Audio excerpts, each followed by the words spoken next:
Hey everybody, it's T Shoni. So I am back with more of listening to the Old Testament while living in the New Testament. Okay, right now I am in book of Numbers, chapter 20 through 24. Okay, I have been listening to Numbers, just listening, taking it in. And then I got to chapter 20 and I'm like, okay. And then I kept listening, got through 24, and I was like, okay, stop. I gotta stop. I gotta go back. I had to go back. I had to take a lot of notes because the things that was happening, which I've heard this story before, but like I said, it's very different to me as I'm listening to this on my own by myself, okay?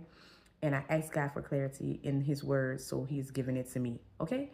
So at this point, they're still traveling to the promised land.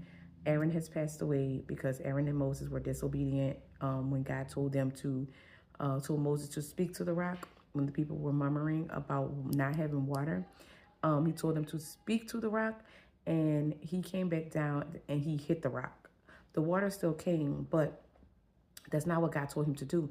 So for that disobedience, that was the end of the journey for Aaron. So they had to lay Aaron to rest.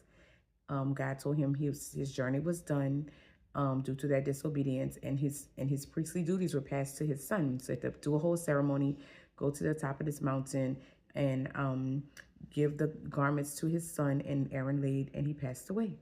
So and he told Moses for that disobedience, he would not be able to lead the people into the promised land.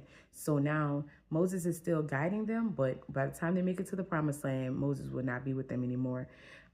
So for that disobedience, they missed the promised land. I don't want to miss the promises God gave to me. I don't want to miss the blessings God has laid out for me. So I'm going to do my best to be obedient and do what God tells me to do and how he tells me to do it, because I truly believe that in that instance, God wanted the people to see the power of God through gentleness, okay? Just speak to it and it will come. But he didn't do that. He put work in. He put anger into a blessing that God gave the people. So into a order that God gave them. God wanted him to demonstrate the gentleness of his power. Okay, how gentle, how much you won't have to put much work in, and the blessing will still come. But he didn't do that.